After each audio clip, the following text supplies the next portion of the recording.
Hello, my name's Tony and welcome back to Fragdicted. In today's episode, we're going to be talking about a niche fragrance. Yes, I'm not that basic. And it is one of my favourites that I've tried so far. And this fragrance is called Dolce in Fundo by Profumum Roma. Stay right where you are.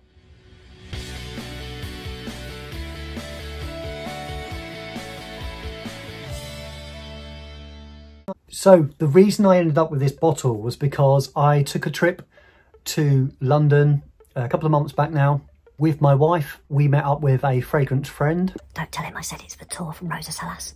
And we went shopping in Harrods. We were in there nearly all day. I got to smell lots of different fragrances. And I'll be honest, it became a little bit overwhelming. I was losing hope of finding something that I could fall in love with. I went with a reasonable budget. I didn't want to spend sort of £500 on a fragrance, but I was happy to spend a couple of £100 and get something nice for myself. That would have been the first time I would have done that in a store. So we went all around the store, we went all around the fragrances, all around all the different stands, smelt a lot of nice things that day. And then we ended up on the 6th floor. On the 6th floor, they've got some wonderful little boutique shops. Killian being one of them, for example. Xerjoff, Penhaligon's, Rosa Dove, amongst others. So we got to the end of the day and I hadn't picked anything. Then the tour and Bex point out a fragrance to me that they think I'd like. This was in the Haute Perfumery by Rosa Dove, and there was an awesome chap helping us in there. I'll leave his name here for you. This wasn't the one. It was a fragrance called Vanitas, and it was just so much sweeter and indolic than I'd smelt from anything else that day, and it just jumped out at me. So I started sniffing the different ones, but I just felt that I needed something a little bit deeper and darker than that, and this is what I ended up with. Let me get into the box and then I'll show you the presentation. So that's the box. Let me show you what we get inside. So a little leaflet. And then trying to drop the fragrance out, and that is how the fragrance comes. Now there is a slight rip at the top there. The reason being is because this isn't the lid that it comes with. You put that on afterwards. That is the colour of the juice. And then inside the box, we take the back of the sleeve out. You get a little travel atomizer, the original soft touch lid, and a little funnel so you can fill your atomizer up and use your fragrance on the go. Let me show you the bottle.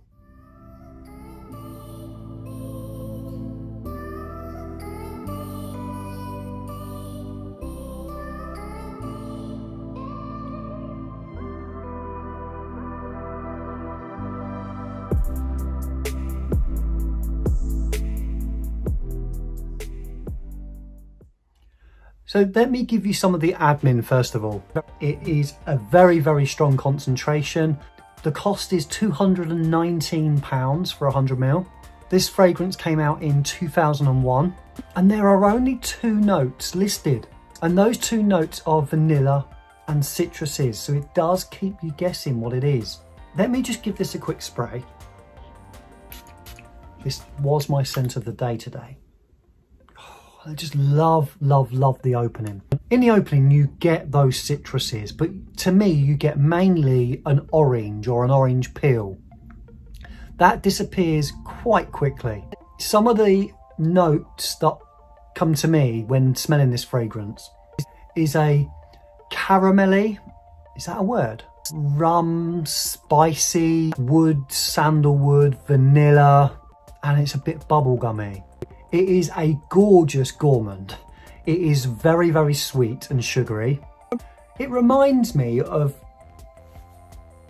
a spicy winter hot fudge that's just being made.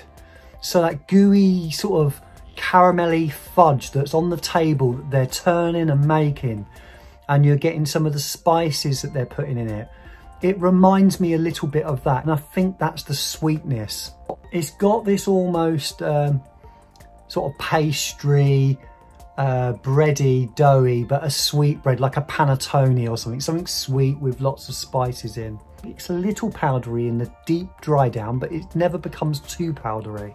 It lasts all day on my skin, literally all day. Wear it on skin, because the warmer you are, the better it becomes, and it projects very well too. It's loud and it's potent, never really crosses that obnoxious line. Let me just sum up again the journey. So it starts with an orange caramel, then it settles and the spices start to come through slightly. Those spices don't tickle your nose or take the sweetness away at all. They just add something. In the dry down, it becomes a woodsy vanilla, but mainly vanilla. And the vanilla is just absolutely stunning. Now, I may have just got lucky with picking this one, because this house has 37 different fragrances and I am eager to try as many as I can. So if any of my subscribers have got any of these fragrances, I would love to be able to sample, and I'll happily swap samples with you to get to try some. Yes, I'm on the beg. You could wear it in summer, but I think it could become too much, especially if you overspray. I think this is much more suited to autumn and winter. It's very comforting, very addictive. It's sweet. If you really don't like sweet fragrances or gourmand fragrances, this probably won't be for you. But I'm in love with it. It is one of my favourites. And you know what? It comes so close to that holy grail fragrance of mine, the Chronic. It doesn't smell anything like that, don't worry. It's not like that. But in terms of me trying to find something on that day that lived up to an expectation of something that's as good as the Chronic, nothing really came close, but this did. I've certainly fallen for it. You get your travel spray filled. That came in the box. I was really cheeky. They usually fill it up with the fragrance that you've got. I asked if they could fill it up with one of the other testers that I'd fallen in love with, and that is Vanitas. So I'll be doing a review on that this week. That will drop a little bit later in the week. Is it as good as Dolce & Fundo?